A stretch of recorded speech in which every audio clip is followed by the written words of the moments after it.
සක්මන් මළුවක් තියෙනවා. සෙනප්පු ගලවගෙන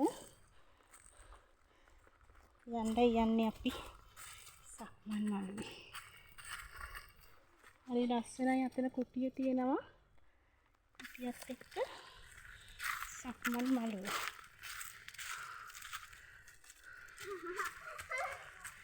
අලු ගලක් එක්ක ලොකු කැලෑවක්.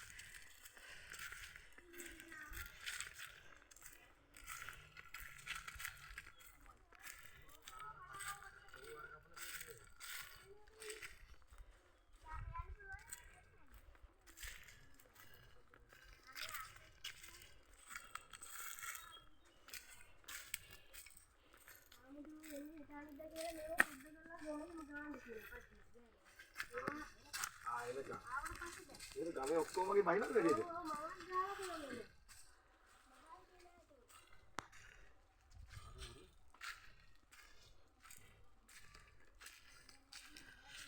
කටාරම් කොටපු ආමේලිකුත් තියෙනවා. අර මේ අකුරු වගේකුත් තියෙනවා ගහපු.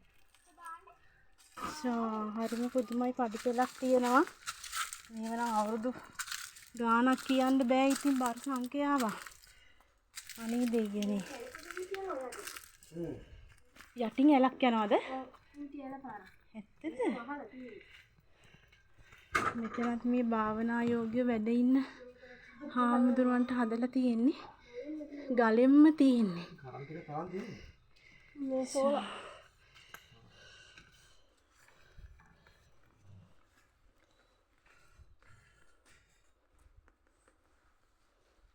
මේ මොනවද කොමද ගාලා තියෙන්නේ? කොමද ගාලා තියෙන්නේ? ඕක අපි ගෑවා ගෑවිලා.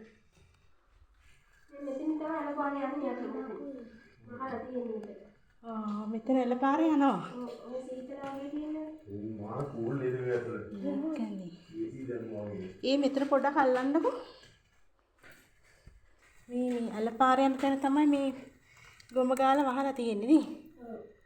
මේ තියෙන්නේ ගල. බටයක් දාලා තියෙන්නේ. මේක මේ මෑතකදී එකක් නෙමෙයි. ඒ කාලේ තිබ්බ තැන. ඉඳලා තිබ්බ එකක්. ඊට පස්සේ මේ හදාන්නේ ඔබ දැනගෙන එන්නේ. ඒක තමයි.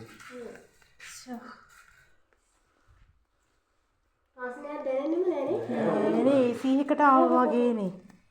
මන්නම් ආයි මොකටද AC ඉතින්? දැන් නම් ලස්සනට. අනේ අම්මේ උඩේ ආවා ගන්න නෑ දෙගන්න.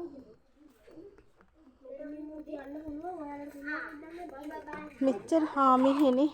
දැන් මේ කුටිය මෙච්චර දක්කේ? කුටිය ඔච්චරද?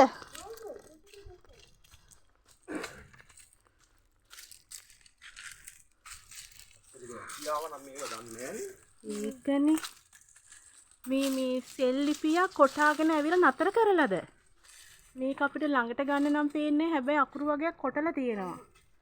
කටාරමක් කොටලා එක පේලියක් කොටලා තියෙනවා. කොටාගෙන ඇවිල්ලා නතර කරලා නේ. නේ අර අකුරු වගේ ලියලා තියෙනවා අපිට ඉතින් ෆොටෝ ගන්න නම් ඒක බෑ. අමාරුයි.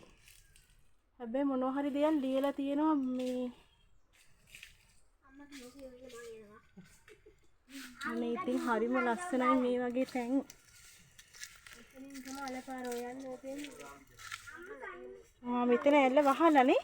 වතුර තියෙනවද අක්කේ? දැන් නෑ වැස්සහම වෙන්න තියෙන්නේ නේ. දැන් මේ හරියෙන් බටයක් දාලා තියෙන්නේ. මේ හරියට වෙන්නේ නැහැ. පේන්නේ නැහැ කොළ කිව්වේ. ඇල්ල පාර හරවල මේ හරියට.